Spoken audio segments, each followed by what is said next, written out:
Hello, and welcome to Citi's third quarter 2025 earnings call. Today's call will be hosted by Jen Landis, Head of Citi Investor Relations. We ask that you please hold all questions until the completion of the formal remarks, at which time you will be given instructions for the question and answer session. Also, as a reminder, this conference is being recorded today. If you have any objections, please disconnect at this time. Ms. Landis, you may begin. Thank you, Operator. Good morning, and thank you all for joining our third quarter 2025 earnings call. I'm joined today by our Chief Executive Officer, Jane Fraser, and our Chief Financial Officer, Mark Mason. I'd like to remind you that today's presentation, which is available for download on our website, citigroup.com, may contain forward-looking statements which are based on management's current expectations and are subject to uncertainty and changes in circumstances.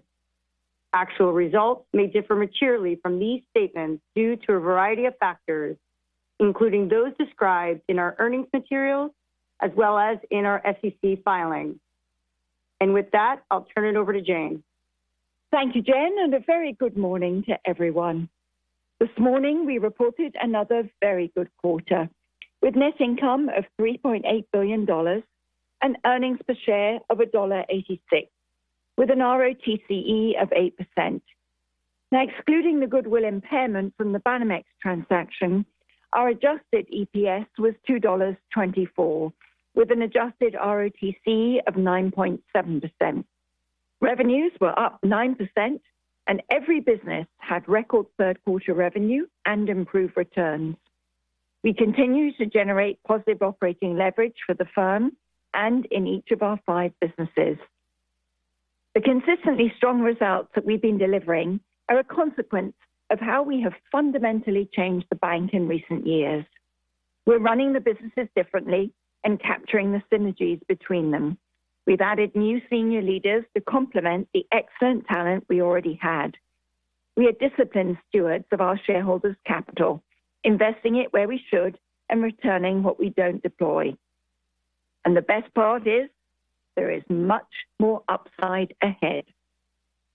Turning to the businesses, services had a record quarter with revenues growing by 7%. Pleasing growth in cross-border transactions and US dollar clearing reflects the sharp focus we've put on increasing fee revenue. AUCA grew 13%, reaching nearly $30 trillion. New client wins and share gains demonstrate the confidence our clients have in our ability to help them navigate a very dynamic global environment and to lead through innovation. Despite low volatility, markets had a record third quarter. Revenues were up 15% as we continue to drive momentum and traction with clients. Activity in rates was particularly high, and equities grew nicely, with continued progress in prime, where balances were up over 40%, complementing our historical strength in derivatives. In banking, increased clarity around tariffs and record equity prices fueled CEO confidence. We capitalized on this with investment banking fees up 17%, with continued growth across all products. On the back of our investment in talent, we improved our position in tech, healthcare, consumer, and with sponsors.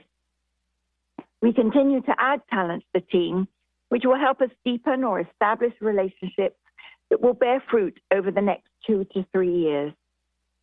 Wealth had another good quarter, with revenue up 8%, driven by Citigold and the private bank. Our emphasis on growing investment assets resulted in record net new investment assets of $18.6 billion and client investment assets increasing by 14%. We announced a new partnership with BlackRock, where they will manage $80 billion of our clients' assets, fully aligning to an open architecture strategy.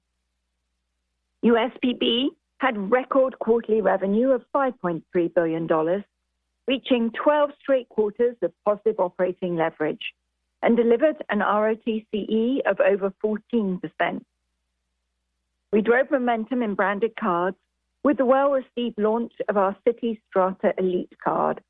And this quarter, we will introduce a new mid-tier product to round out the Citi Advantage portfolio. It will elevate the travel experience for American Airlines customers and create access to premium benefits.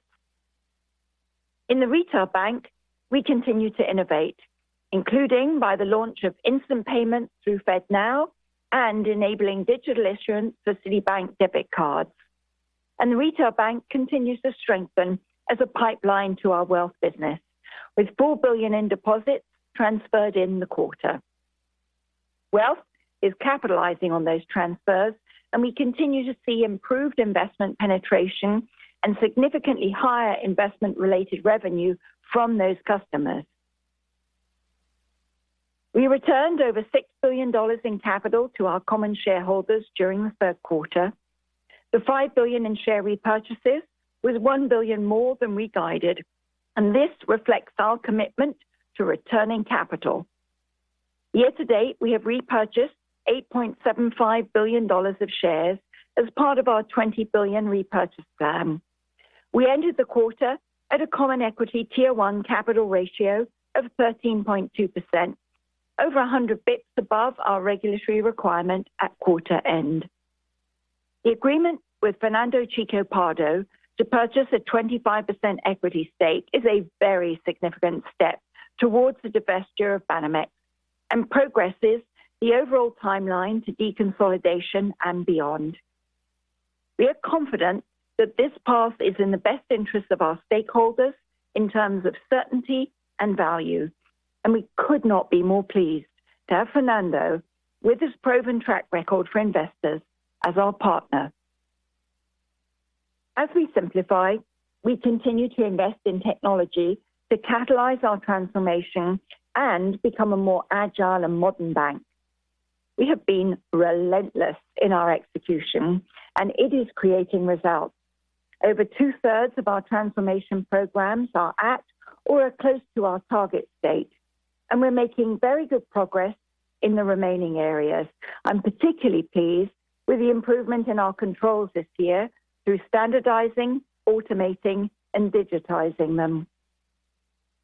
We continue to lead in digital payments innovation, enabling payments, clearing, and settlement capabilities that operate on an always-on basis across multiple borders and currencies.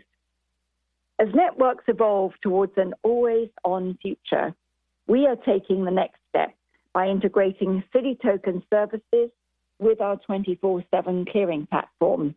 Now, this integration will allow Citi clients to seamlessly send funds to third-party banks real-time within our US dollar clearing network.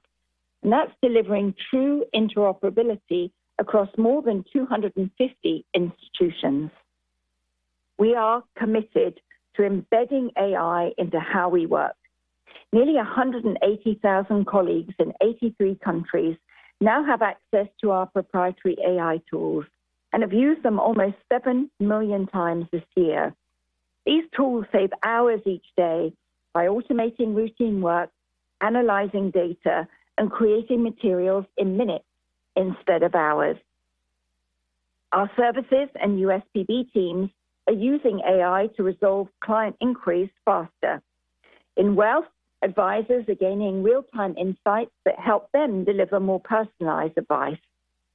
And AI-driven automated code reviews have exceeded 1 million so far this year and are dramatically improving our developers' productivity. This innovation alone saves considerable time and creates around 100,000 hours of weekly capacity. That's a very meaningful productivity uplift. In September, we launched a pilot of agentic AI for 5,000 colleagues. It allows complex, multi-step tasks to be completed with a single prompt, and the early results are very promising, and we'll expand access to this in the months ahead. Finally, we have launched a firm-wide effort to systematically embed AI in our processes end-to-end to drive further efficiencies, reduce risk, and improve client experience. Taking a step back, the macro environment reflects a global economy that's proved more resilient than many anticipated. The US continues to be a pace setter, driven by consistent consumer spending, as well as tech investments in AI and data centers. That said, there are pockets of valuation frothiness in the market, so I hope discipline remains. But overall, while growth is cooling somewhat and we're keeping an eye on the labor market, America's economic engine is indeed still humming. In Asia, China's domestic spending has slowed. However, the investments they are making in technology are staggering, and the world should take notice. India's fundamentals of a young, tech-savvy labor force and robust domestic consumption continue to drive high growth there. But in Europe, structural challenges still need to be dealt with for the continent to escape this low growth cycle. One certainty through all of this is our commitment and ability to serve our clients with excellence, no matter what challenge they face. As you can see, the steady and disciplined execution of our strategy is delivering better business performance quarter after quarter and improving our returns. The cumulative effect of what we have done over the past years, our transformation, our refreshed strategy, our simplification, have put Citi in a materially different place in terms of our ability to compete. We know success isn't linear, but I am so proud of the progress our people have made and how things are coming together. We intend to end the year with momentum into 2026 as we close in on our medium-term return target.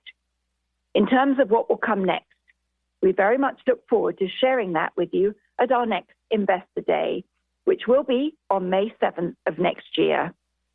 There is still so much upside left for us to capture, and we look forward to laying out how we are going to do it. With that, I'll turn it over to Mark, and then we'll be happy to take your questions. Thanks, Jane, and good morning, everyone. I'm going to start with the firm-wide financial results, focusing on year-over-year comparisons, unless I indicate otherwise, and then review the performance of our businesses in greater detail. On slide 6, we show financial results for the full firm. This quarter, we reported net income of $3.8 billion, EPS of $1.86, and an ROTCE of 8% on $22.1 billion of revenues, generating positive operating leverage for the firm and each of our 5 businesses. On an adjusted basis, excluding the impact of a notable item consisting of the goodwill impairment that Jane mentioned earlier, we reported net income of $4.5 billion, EPS of $2.24, and an ROTCE of 9.7%.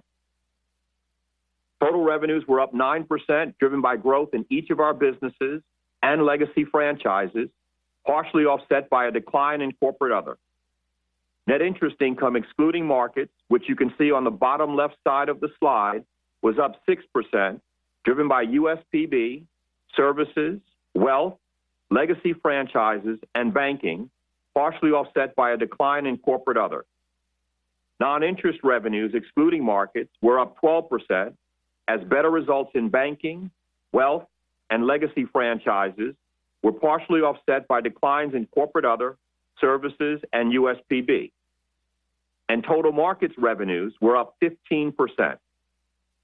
Expenses of $14.3 billion were up 9%, largely driven by the goodwill impairment I just mentioned. On an adjusted basis, expenses of $13.6 billion were up 3%. Cost of credit was $2.5 billion, primarily consisting of net credit losses in U.S. cards, as well as a firm-wide net ACL bill.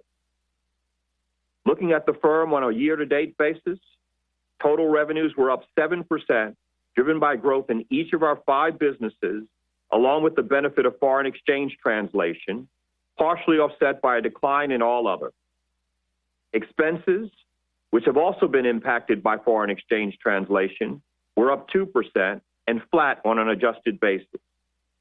We've generated positive operating leverage for the full firm and each of our 5 businesses, and reported an ROTCE of 8.6% and 9.2% on an adjusted basis. On slide 7, we show the expense and efficiency trend over the past 5 quarters. On an adjusted basis, this quarter we improved our efficiency ratio by approximately 360 basis points. The increase in adjusted expenses was driven by higher compensation and benefits, along with the impact of foreign exchange translation.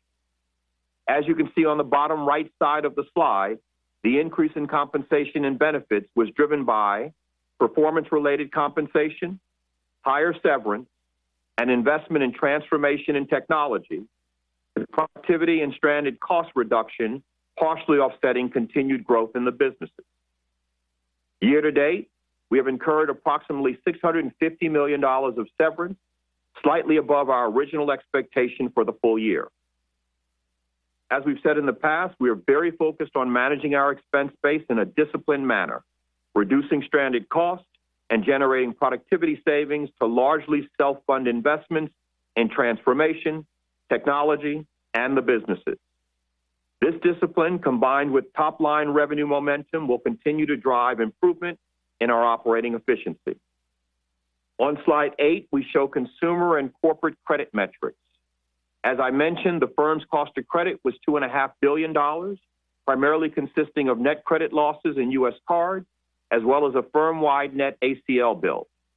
Our reserves continue to incorporate an 8-quarter weighted average unemployment rate of 5.2%, which includes a downside scenario average unemployment rate of nearly 7%. At the end of the quarter, we had nearly $24 billion in total reserves, with a reserve-to-funded loan ratio of 2.7%. We continue to maintain a high credit quality card portfolio, with approximately 85% to consumers with FICO scores of 660 or higher, and a reserve-to-funded loan ratio in our card portfolio of 8%.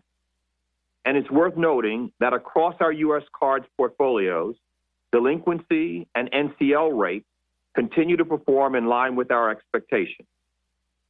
Looking at the right-hand side of the slide, you can see that our corporate exposure is primarily investment grade, and while corporate non-accrual loans increased in the quarter, resulting from idiosyncratic downgrades, they remain low, as do corporate net credit losses.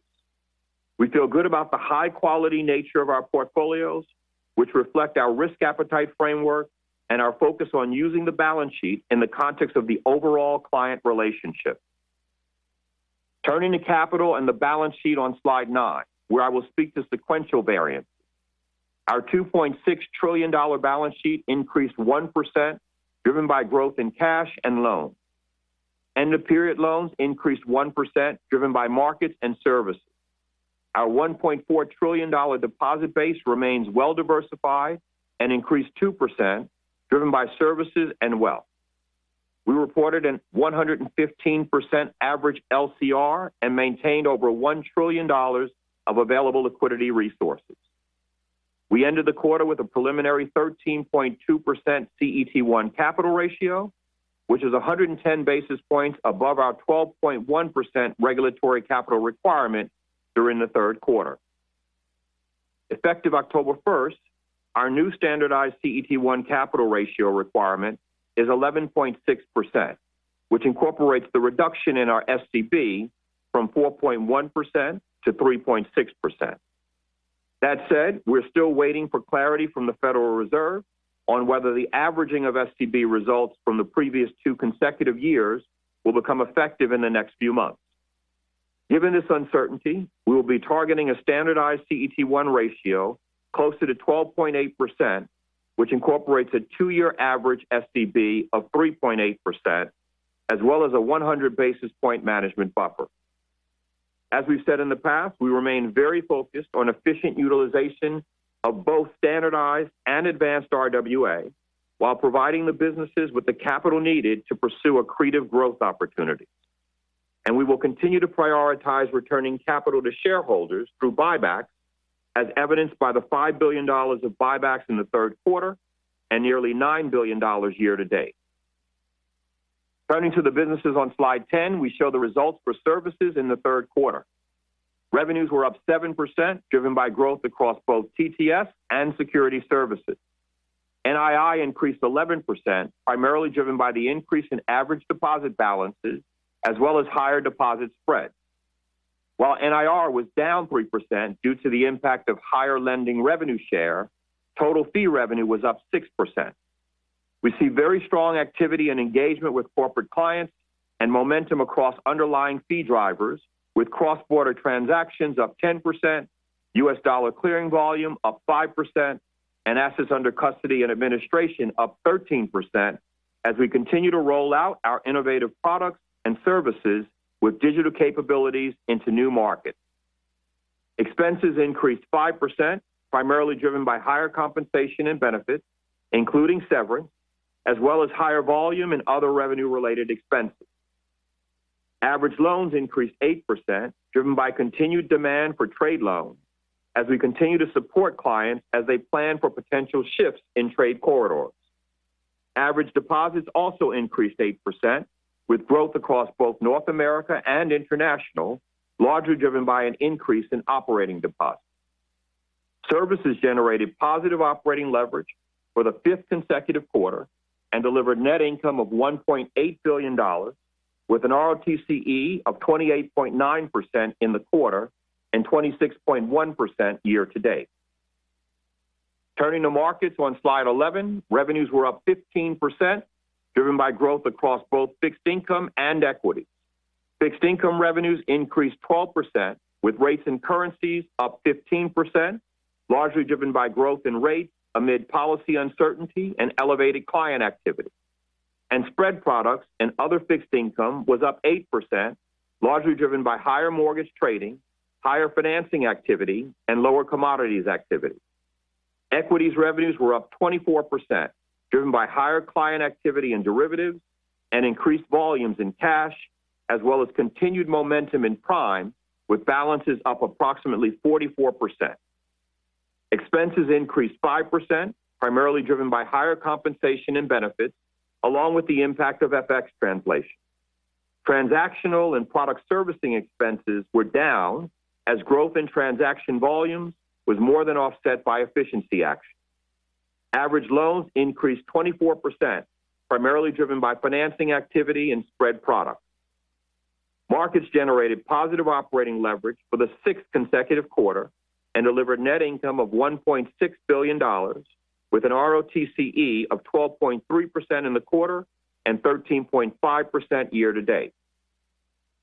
Turning to banking on slide 12, revenues were up 34%, driven by growth in corporate lending and investment banking. Investment banking fees increased 17%, with growth across all products. M&A was up 8%, with momentum across several sectors and with continued share gains with financial sponsors and more sell-side activity.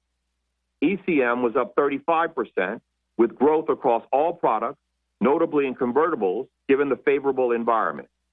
And DCM was up 19%, driven by leveraged finance. Corporate lending revenues, excluding mark-to-market on loan hedges, increased 39%, driven by an increase in lending revenue share.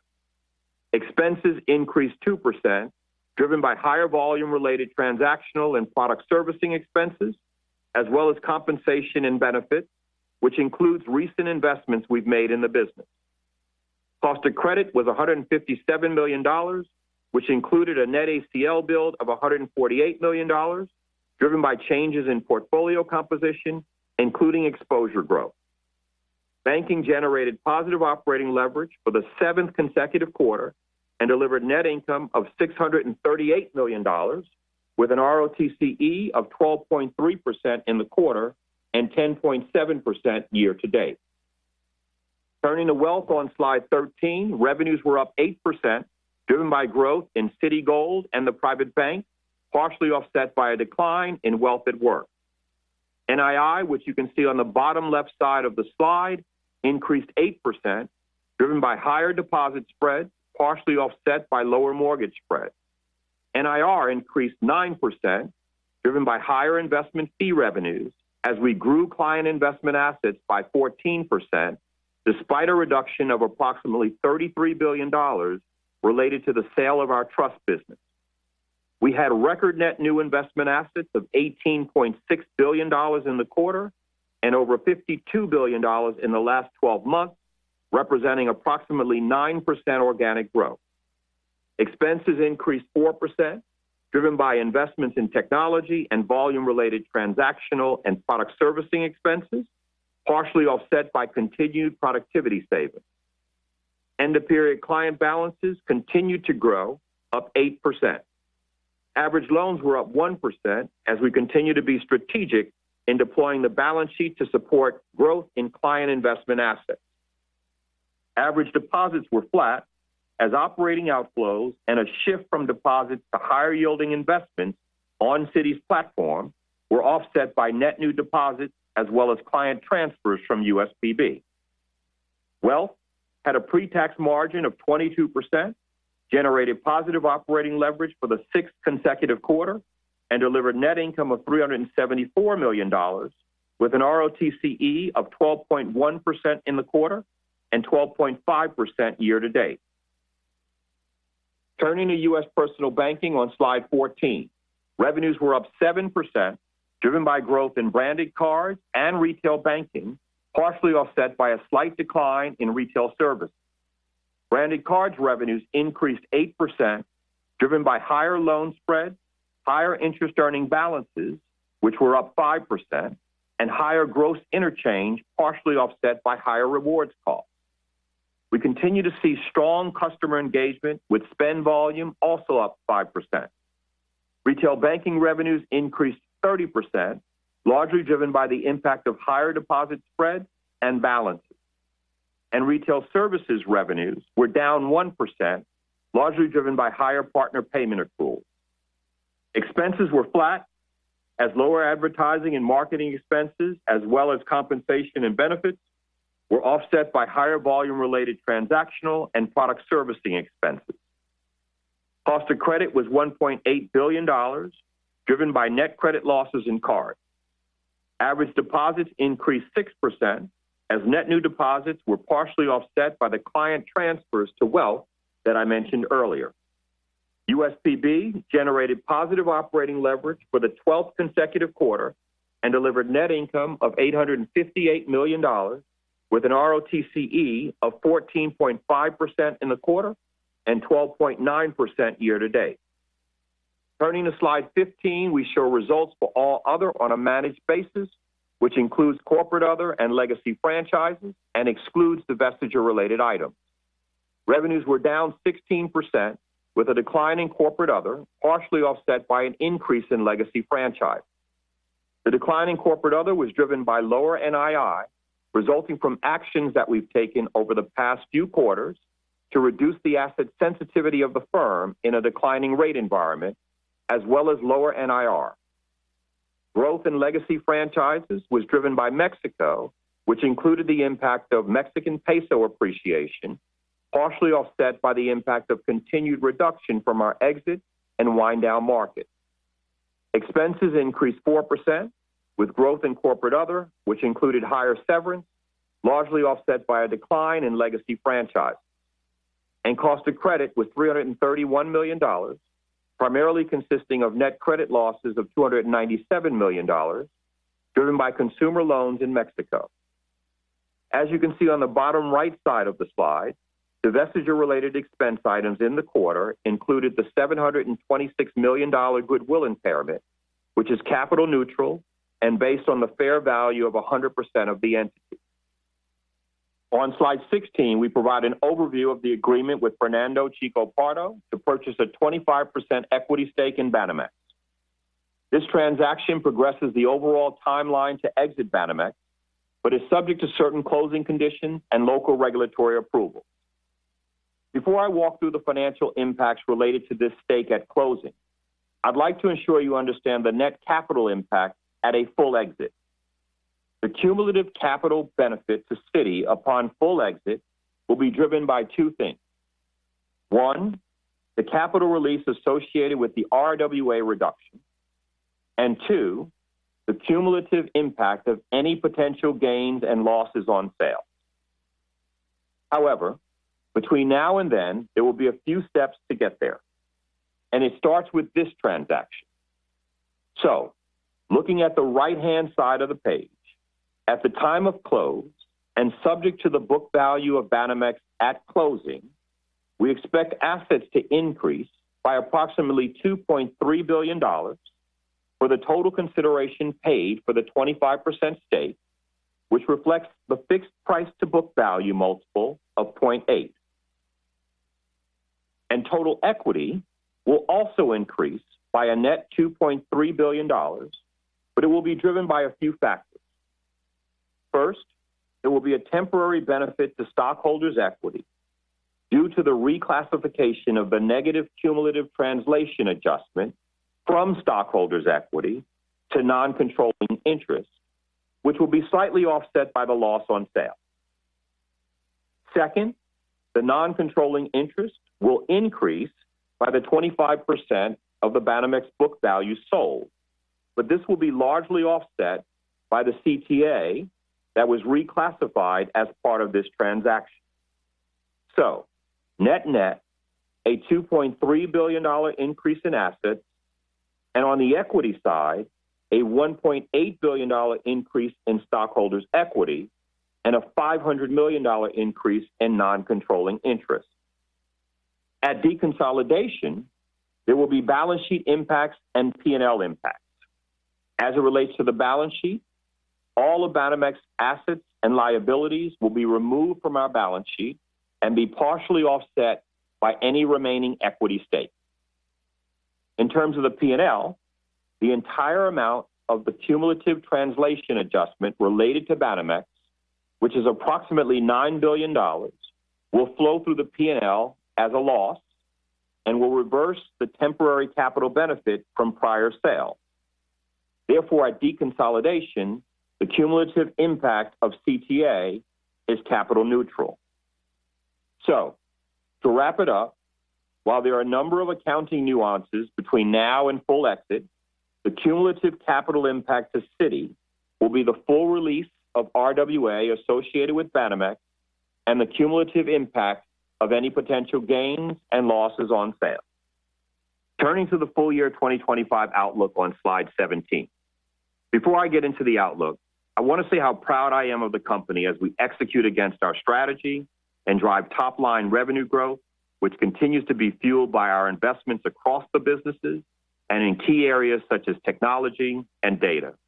We've made significant progress in terms of improving returns with an adjusted year-to-date ROTCE of 9.2%. So now, with regard to the outlook, given the very strong year-to-date top-line revenue growth of 7%, we remain confident in our ability to exceed $84 billion in revenues for the year.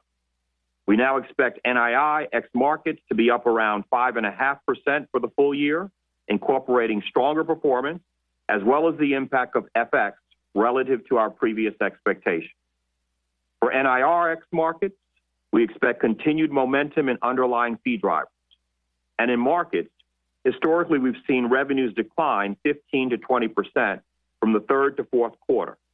However, given the strong performance in the third quarter, the sequential decline could exceed that range this year. Now turning to expenses. Our year-to-date expense base incorporates both the level and mix of revenue we've seen, as well as the impact of FX. And given what I just mentioned about revenues, full-year expenses will come in higher than we previously guided. However, you should expect the efficiency ratio for the full year to be consistent with the revenue and expense guidance that we've provided during the course of the year, which is slightly below 64%, excluding the impact of the goodwill impairment this quarter. In terms of credit, our expectations for the year remain unchanged, and we will continue to repurchase shares in the fourth quarter under our $20 billion program. As we take a step back, the performance in the quarter and so far this year represents significant progress towards our goal of improved firm-wide and business performance. We remain steadfast and focused on executing our transformation, achieving our ROTCE target of 10 to 11% next year, and further improving returns over time. And with that, Jane and I would be happy to take your questions. At this time, we will open the floor for questions. If you would like to ask a question, please press *5 on your telephone keypad. You may remove yourself at any time by pressing *5 again. Please note you will be allowed one question and one follow-up question. Again, that is *5 to ask a question. and we'll pause just a moment. Our first question will come from Mike Mayo with Wells Fargo. Your line is now open. Please go ahead. Hi.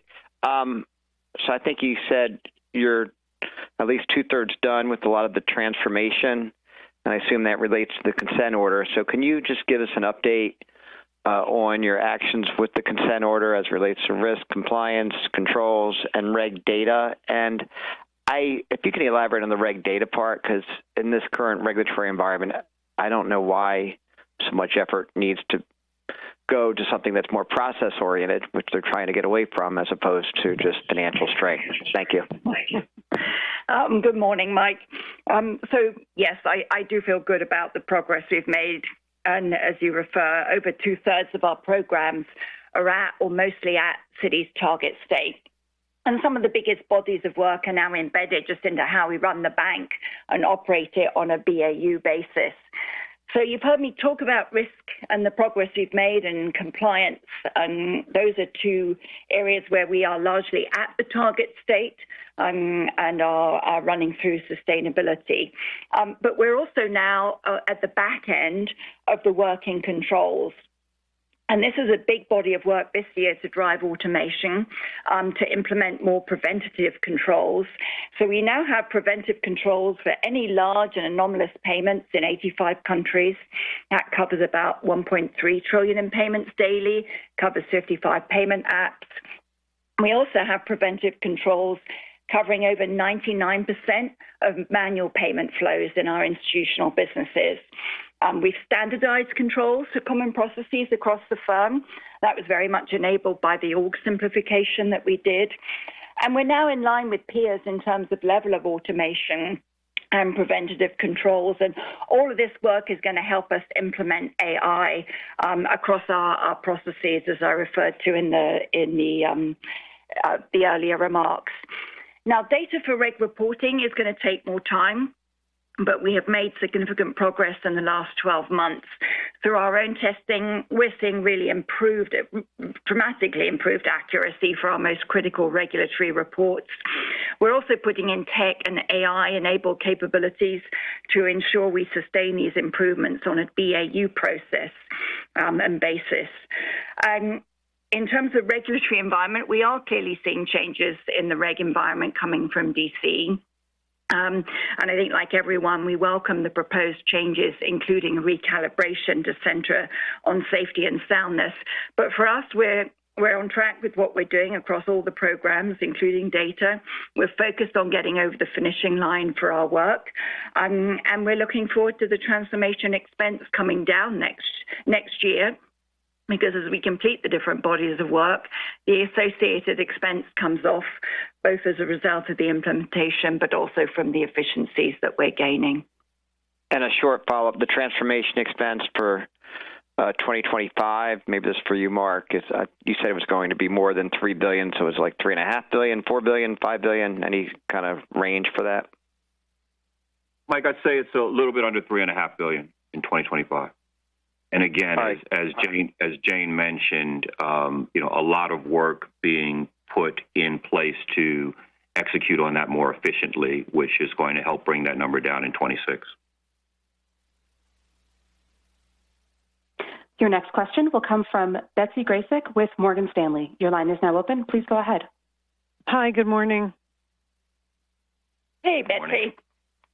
I did just want to understand how you're thinking about the Banamex transaction. I heard, all the prepared remarks, and we understand that you prefer to go with IPO route in ultimate value for shareholders. And I guess I wanted to understand how you're thinking about the timing between the offers that you've received versus the IPO timing that you are planning on executing. Yep. And is there a time frame in mind for ultimate value determination? Thank you. Yep. So first, I just say, look, the 25% stake is a very significant path, a step in our path towards deconsolidation and ultimately a full exit, which is what everyone is focused on. We firmly believe that this transaction and the subsequent IPO is going to both maximize value for our shareholders and critically has a high degree of certainty around it. And those two have been our North Stars as we've been going through this process. And I would also just point to the Mexican president and her government have been publicly very supportive of this investment and our path forward. And that obviously gives us a higher degree of comfort around the certainty of close. Now, when we look at this path forward, I think the investment by Fernando is a real show of support for Banamex, and we believe his partnership is going to be very valuable as we move towards an IPO, deconsolidation, and ultimately full exit. And there's a couple of big reasons for that. One, he's a highly reputable business leader. He's got a 50-year track record of really driving value in his investments. So he's going to be a strong partner in realizing greater value from Banamex.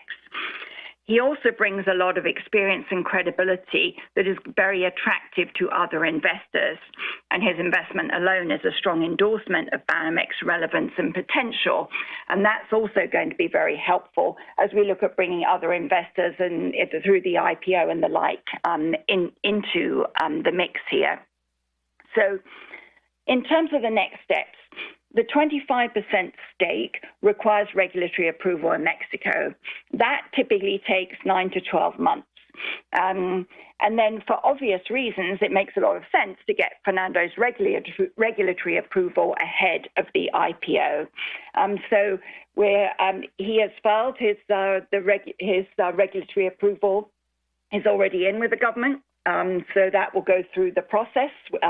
He is not dilly-dallying and hanging around on this, I'm delighted to say. We will be ready to move forward once we get those approvals. And we're not hanging around either in terms of getting all the work done for that. Okay. And the 9 to 12 months approval timing, when does that commence? That's already started because his regulatory approval filing was put in this week. Your next question will come from Glenn Schorr with Evercore. Hello there. Glenn. I want to get to hello. So what I want to get at with this question is evolution versus revolution in stablecoin adoption. So I've seen some press releases. I've seen you join the Euro stablecoin banking coalition. I saw your announcement on Citi Payments Express. I'm assuming you're making a lot of investments towards this evolution. So what I want to do is take your pulse on what is the pace of stablecoin adoption? How important is it to your traditional banking and payments pipelines? Do you feel like you're ahead of the curve and you can make more money, not less, as this all plays out? Thank you so much. Yeah, of course, Glenn. Look, I want to take a step back on this one because, frankly, for our client base, the institutional client base, we see tokenized deposits as delivering what the client needs. And this is an area that we've invested in most heavily. And what the clients are after is real-time money movement with minimal to no friction and low cost. And as we talked about last earnings call, we've been driving innovation around digital assets for many years. What is it our clients want? They want interoperable, multi-bank, cross-border, always-on payment solutions. They want it provided in a safe and sound manner, and they want all the complexities solved for them. Compliance, reporting, accounting, tax, AML. That, frankly, is best done by tokenized deposits. And we are that one-stop shop for our clients. We're constantly linking in new capabilities, emerging technologies. We're bringing in partners. So we offer that holistic killer app for the institutional clients. You saw us this earnings call. We're talking about linking our Citi tokenized services to the 24/7 US dollar clearing network. Now, that means we can facilitate transactions across 250 banks in 40-plus markets. And that allows clients to frictionlessly transfer funds 24/7 to suppliers and third parties who hold accounts within Citi's extensive 24/7 US dollar clearing network. We are seeing demand and adoption increasing, but frankly, the gating factor is our clients' treasuries departments being ready for an always-on environment, and they just aren't at the moment. So what does that mean for stablecoin? We will stand ready to support our clients' needs, whatever they are. We view stablecoin as another option in the overall digital asset toolkit. It's got more friction because of the on-off ramp. It's got more friction because of the tax, the accounting, the AML, these other requirements that our tokenized deposit capabilities avoid. But we will continue to provide the on-off ramp solutions for stablecoin exchanges. We'll be providing and are providing custodial solutions to crypto assets to our asset manager clients. We'll be providing corporate cash management services to these stablecoin providers. We're about to go live with a number of new capabilities in that. And we're considering issuing our own True Citi stablecoin. But I think there's an over-focus on stablecoin at the moment, whereas as a major payments player, most of this is going to get solved by the tokenized deposit capabilities. That was a great full answer. Thank you, Jane. Maybe just, I'm passionate about it. Sorry, Glenn. I love it. I can't wait for May.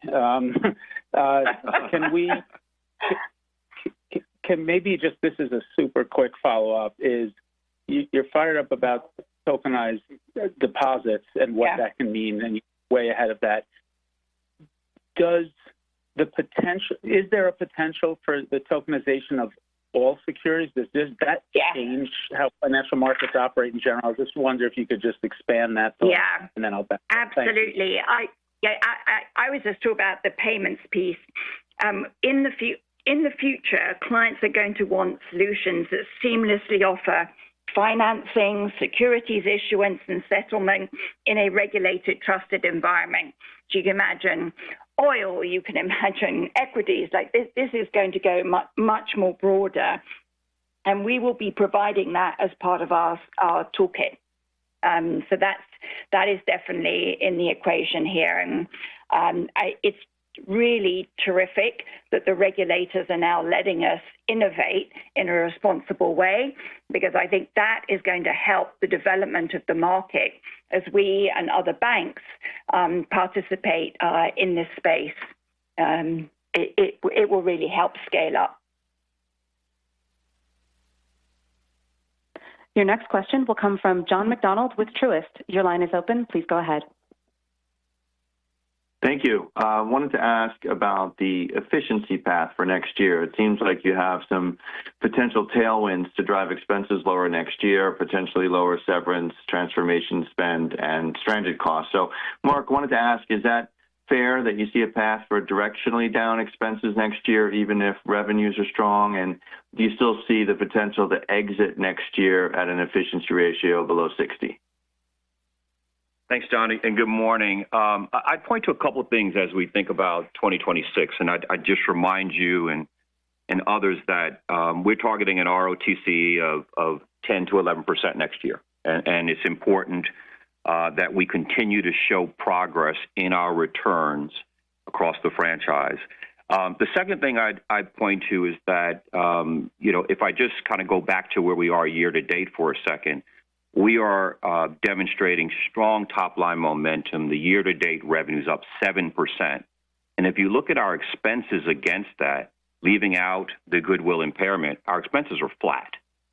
So we're showing very strong top-line momentum and very strong discipline around managing our expense base. So as I think about 2026, that has to continue for us to deliver on the 10 to 11. That is to say, continued top-line momentum, and I've given, obviously, it's more of what you've seen through the year-to-date performance and continued expense discipline. And that expense discipline is going to consider at least two things.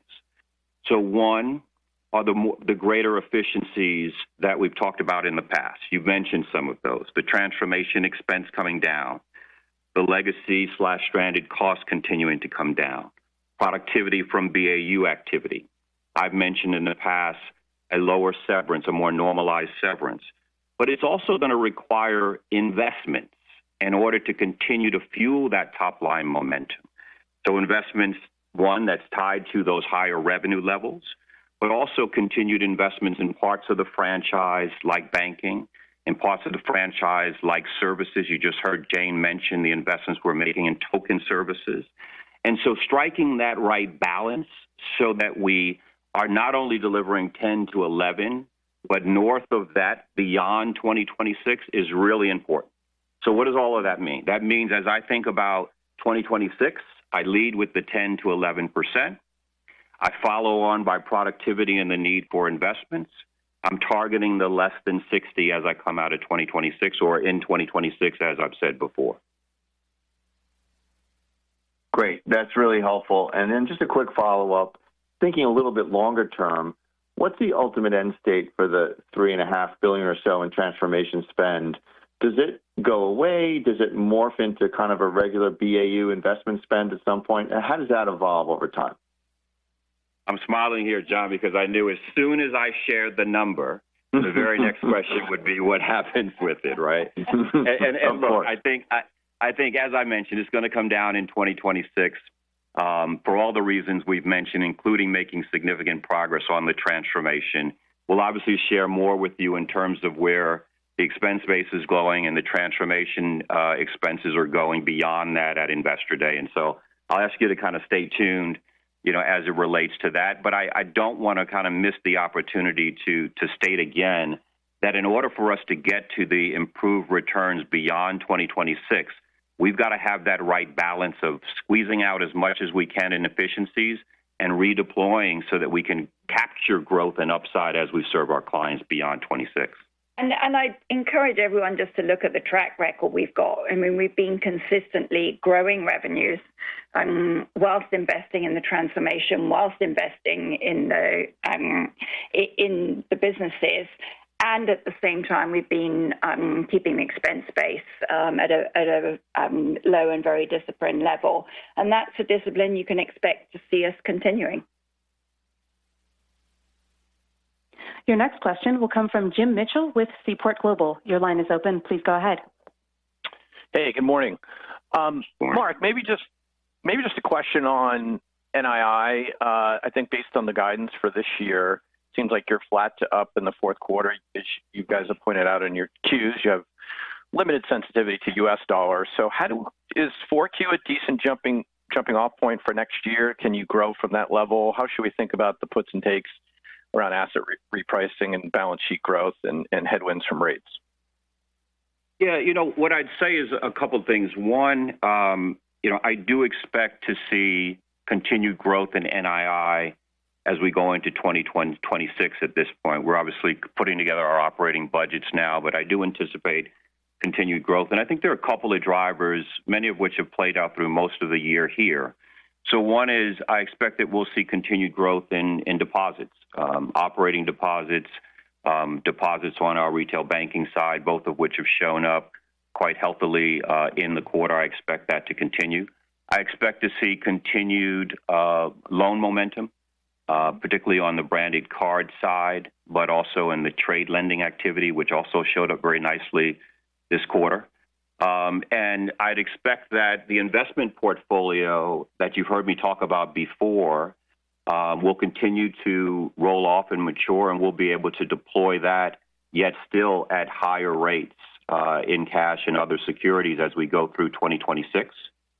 And then the final piece is obviously I would also expect that there'd be more rate cuts, and the discipline around pricing and the importance of us reminding our clients that our offering is a lot more than just holding their deposits will help to mitigate some of that pressure. And so when I put all of that together, I do see continued growth in NII, perhaps not at the same pace, but certainly continued growth, ex markets, as I go into 2026. I hope that helps a little bit.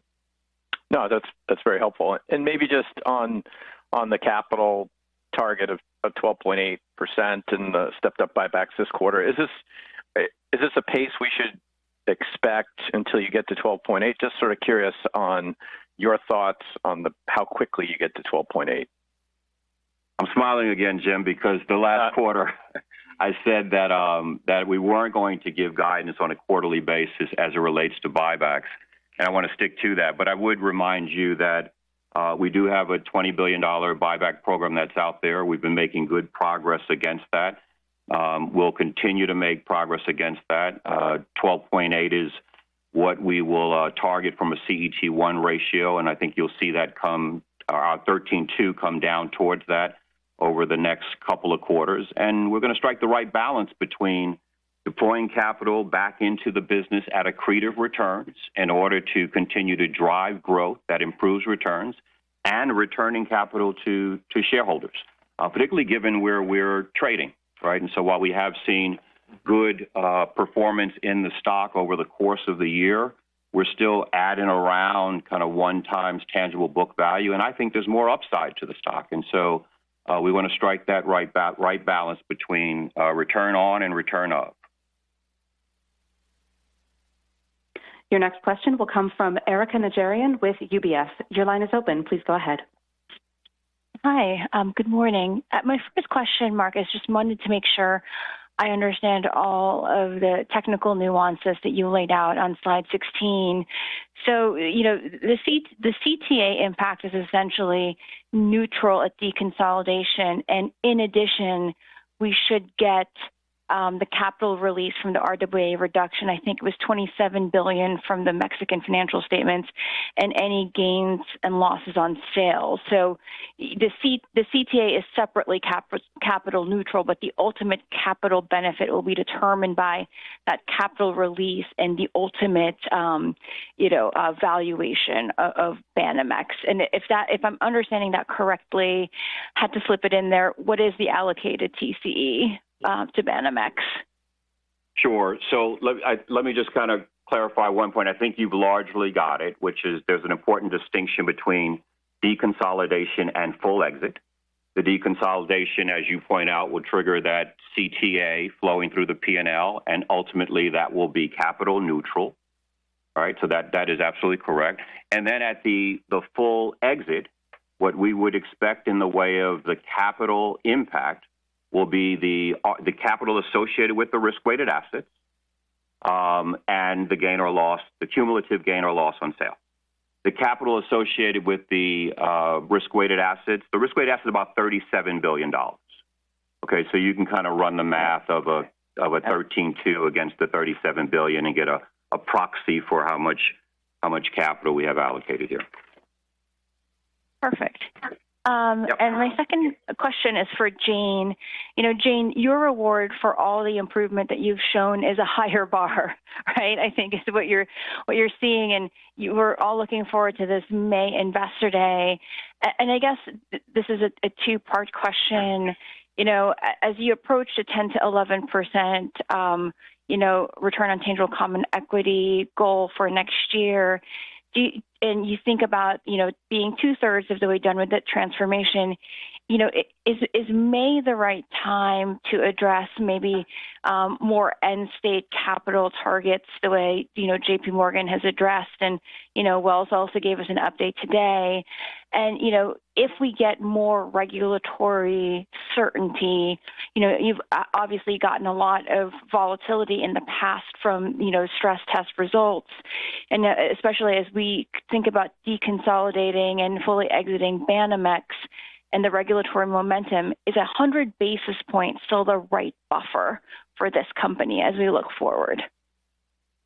Wow, there's a lot in that. Let me just try and unpick a few pieces of it. So we've always been clear, 10 to 11% ROTC target is a waypoint, not a destination. And so in May, we as I talked about earlier, we see a lot of different areas of upside. Mark talked about some of the different areas earlier in the call on the revenue growth dimension. So we'll lay out what do we see for the different businesses, what is the path forward, and therefore what is the longer term targets that we're expecting to see. In terms of the regulatory environment, I think we're very happy to see a lot of the proposals getting more clarity. We saw ESLR coming through. We'd expect to see GSIB, Basel III, CCAR with much more clarity in the first quarter.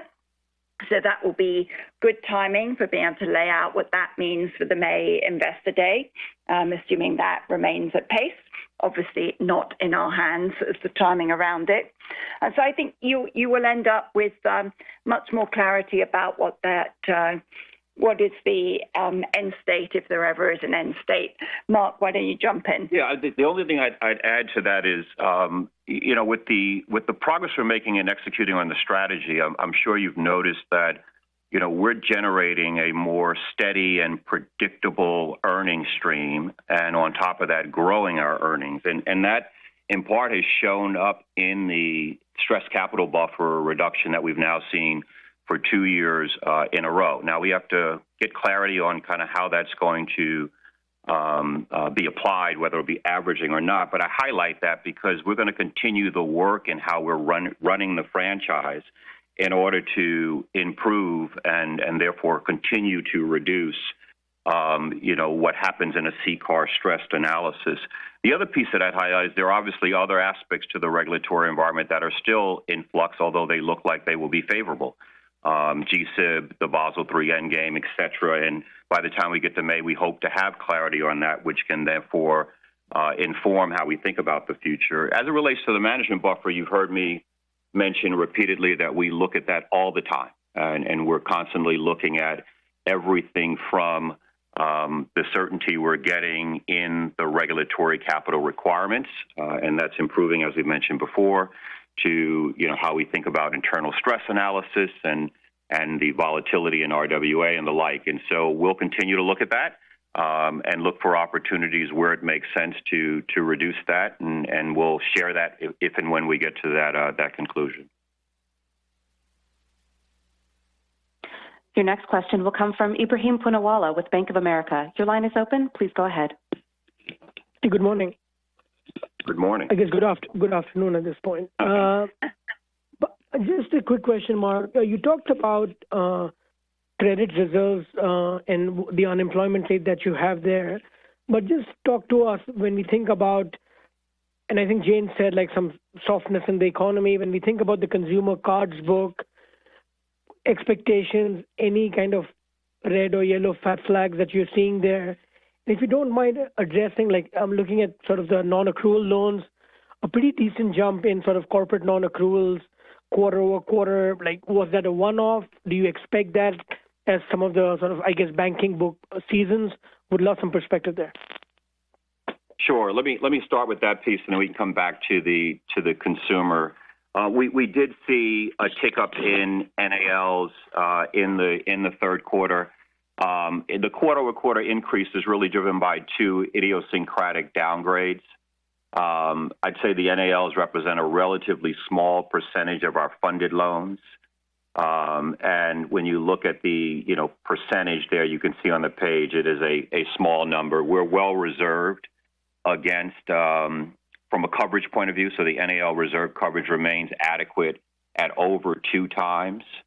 And in many cases with sufficient collateral and some upgrades expected. And so I think that while the number is large in terms of the increase, we could really point to two idiosyncratic names as the major driver and take some comfort in the NAL as percentage of funded loans remaining low in the quarter. We're obviously watching this very closely. But again, with many of these still paying, we feel good about our exposure at this point. In terms of consumer, I'd point to a couple things. So one, the losses that we've seen in the quarter or are inside of the ranges that we've given both for the branded card portfolio as well as for the retail services portfolio. I think consumers are being very discerning in terms of how they spend. The spend increase that we've seen is largely in branded, and that has tended to be in the higher income consumers. And I think importantly, when I look at the delinquency trends, the delinquency trends are also performing in a very normal fashion. In terms of early buckets, I'm not seeing any signs of a change in that direction or in that normalcy. And so as I look at our book, I'm very comfortable with our exposure. I'm very comfortable with the reserves that we have. I'm very comfortable, frankly, with some of the actions we took a year plus ago as we looked at how we wanted to underwrite consumers. And I think that has afforded us some of what we're seeing here. I'm still very cautious. We're running our operations in a recession-ready mode. We're watching min payments in order to get any early signals of stress. But again, as I look at the book, I feel comfortable with where we are and where our consumers are trending. Jane, you may want to add to that. Yeah, I think one of the things I point to everyone is the advantage of our strategy. If you look at our consumer customers, 85% of them are prime. If you look at our corporate customers, we've got a pretty pristine blue chip portfolio, and we move from serving millions of clients internationally to a few tens of thousands, and that affords us to have focus on them, a real understanding of them, a depth of diligence around them that is very beneficial. We're very disciplined in our credit assessments, in our client selection, in our concentrations, in our hedging, and in our sell downs. So I look at an environment where you've had a sizable run up in the markets, despite tariff and other headwinds. There could well be a correction at some point, but I feel very good about how we will be positioned around that. And we have a very fiscally disciplined consumer base, and as I say, a very prime one. So we're ready for whatever the environment is, and well positioned. That's helpful. Thank you both. And I guess just one, if we could get a mark to market on the wealth business, Jane. When I look at sort of the year-over-year operating leverage being meaningful revenue growth versus expense growth, but again, a lot of that driven by NII. Just talk to us in terms of if the low-hanging fruit being picked in terms of what Andy is doing in that business, and what's the outlook from here, both in terms of just how you think operating leverage and ROTC improving. Thanks. Yeah, thank you. No, I think this quarter is another good one for wealth in terms of good, strong revenue growth at 8%, the improvement in the ROTC, the sixth consecutive quarter of positive operating leverage. And I think the piece we were particularly pleased about was the record $18.6 billion of net new investment assets. And this is a direct result of the strategy we've been implementing over the past couple of years that you can expect continuing. And it centers on becoming the lead investment advisor for our client. That is the center of the strategy. And what we've been doing, we've been strengthening the CIO research product. We've been retooling key areas of the investment product platform. You've seen us aligning behind open architecture as a key operating principle. We've been deepening our partnerships with top-notch third-party asset management firms. And all of this is helping us drive up the investment fee revenues and executing across this famous $5 trillion of us opportunity we have with our existing clients. We're also elevating collaboration between USPB, banking, and markets. And we're seeing some very strong two-way referrals between each of these different groups.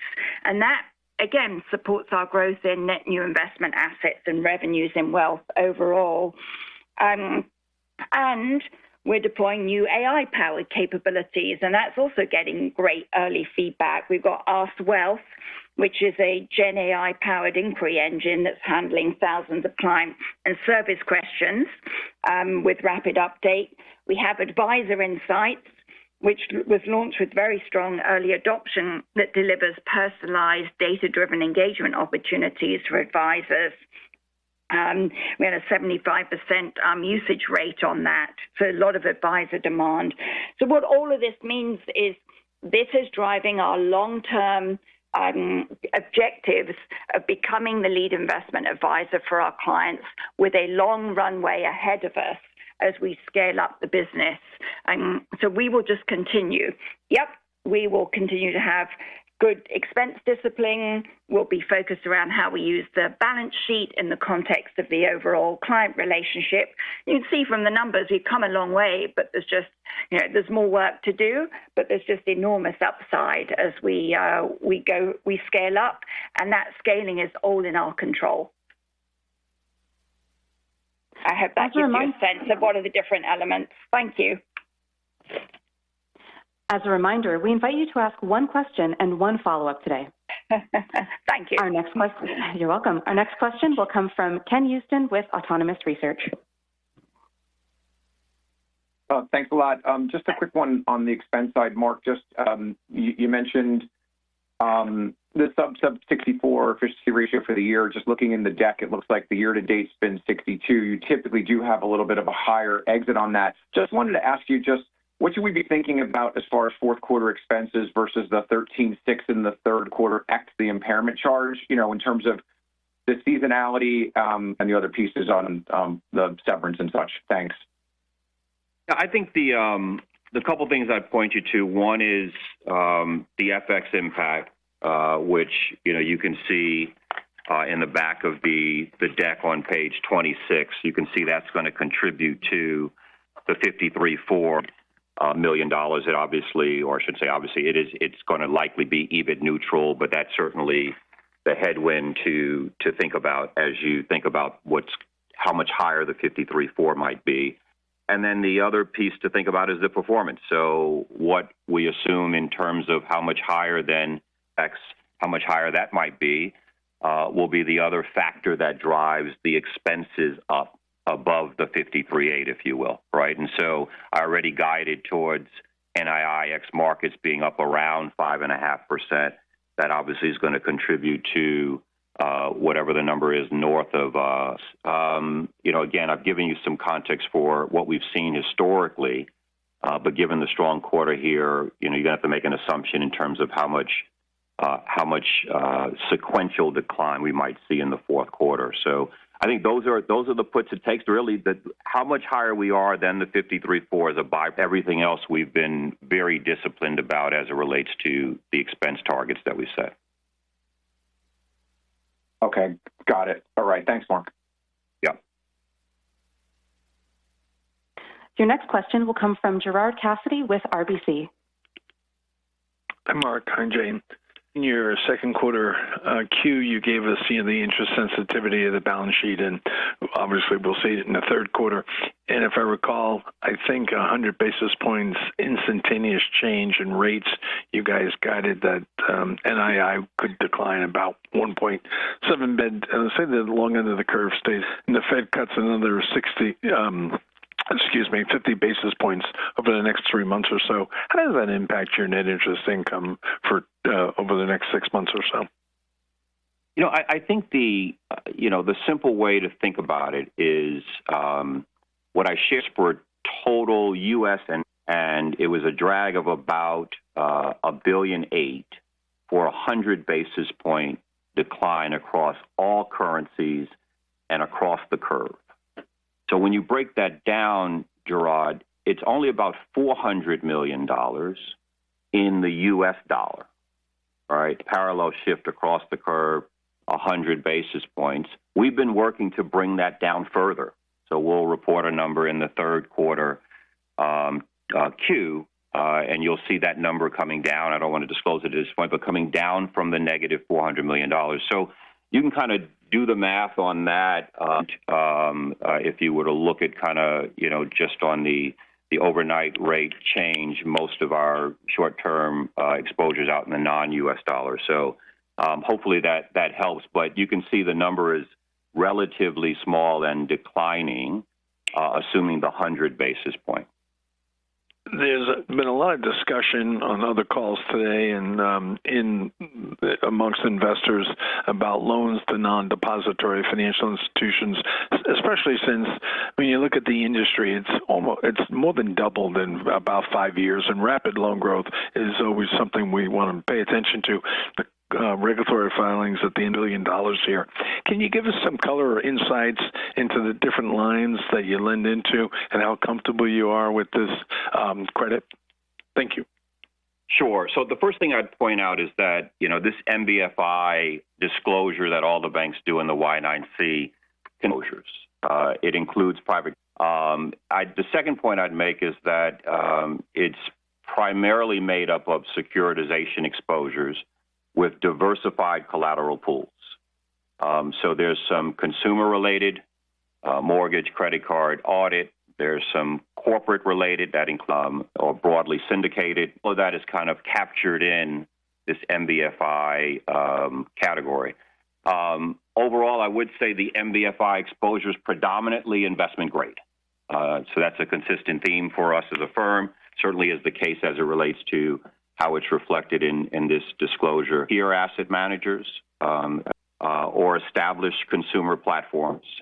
We're maintaining collateral pools that are well diversified with concentration limits. We're ensuring that there are structural protections, including ample subordination that helps to investment grade attachment point and collateral. And we have transparency at the loan by loan level. And so, when I kind of take a step back and look at that, we're very selective from a risk perspective, as to how we play across all of these subcategories, but particularly as it relates to private credit. And I think the key takeaway is that category is very broad. Your next, Piper Sandler. Your line is now open. Good afternoon, everybody. Thanks for taking the question. Jane and Mark, I was hoping you could expand a bit on the strategy in the card portfolio. I think with the Strata card, you all left the impression that Citi is becoming a more visible competitor near the upper end. So is there the card portfolio overall that was in the next few years, or is this more just that you're kind of layering on a product that was a bit of a gap previously? What's the best way to think about that?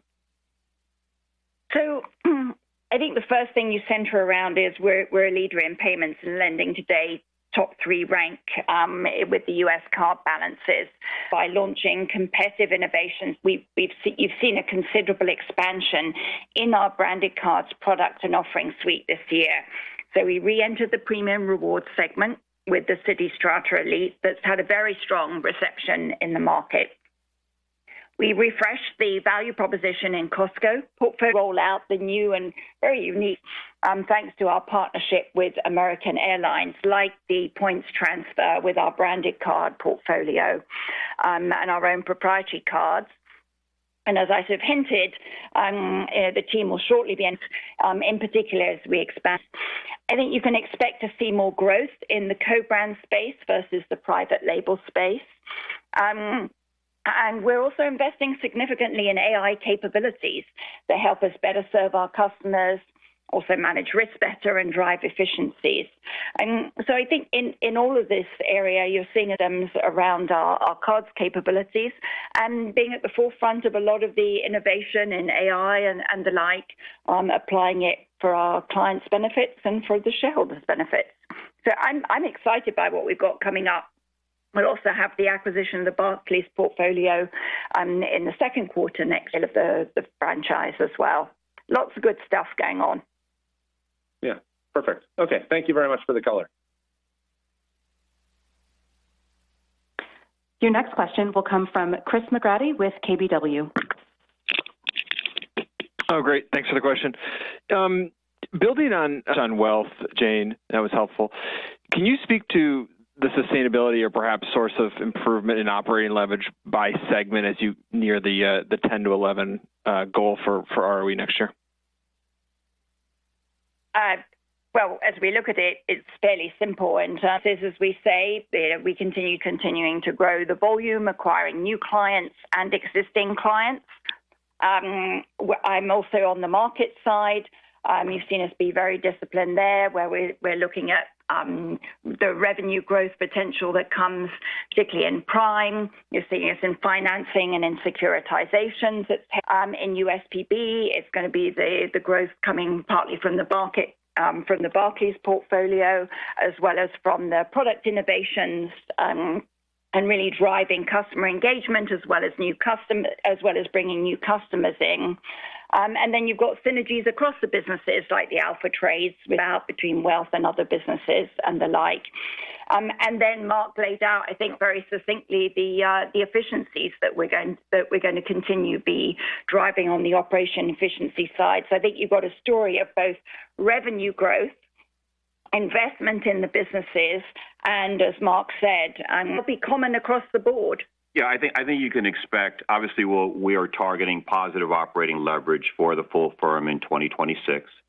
You should expect that across most of the segments. If you don't see it in a segment, it's likely because we're leaning in on investments there.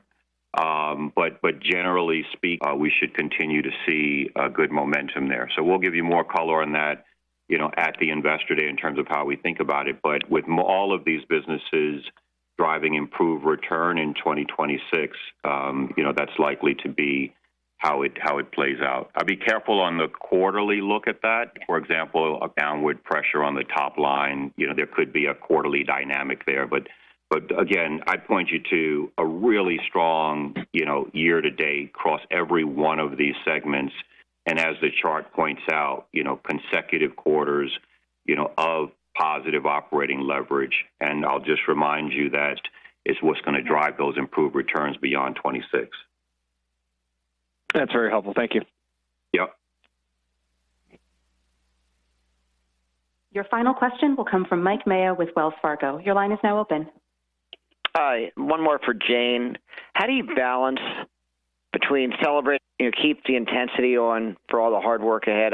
I guess I heard a story that people were celebrating when the stock hit $100 a share, which I can understand. You met recent targets, you made progress with the transformation, you have a new team in place. But for those who've been around for a long while, we wouldn't want you to miss the forest of the trees. The stock still has underperformed this decade. So I just thought that sort of celebration may have been premature, but you do want to celebrate the win. So how are you ensuring that intensity remains at Citi? Okay, it was a milestone moment for us, and an important one for everyone as we go down. There are destinations. The destination is the one that we're excited about. And as I said at the top of the call, there is tremendous upside ahead for us. And so we're very motivated by the opportunities that are ahead of us. We've got a long list of them by the different businesses. We can't wait to tell that story overall, because all these different elements come together. But there isn't, I think, a single person in our firm that feels that we are declaring victory. We've still got a long way to go. It's great to have the momentum behind us. It won't be a linear path, but we are really excited to be seeing the upside that still remains and relentless in our execution against them. All right. Thank you. There are no further questions. I'll turn the call over to Jen Landis for closing remarks. Thank you very much for joining us. Please reach out if you have any follow-up. This concludes the Citi third quarter 2025 earnings call. You may now disconnect.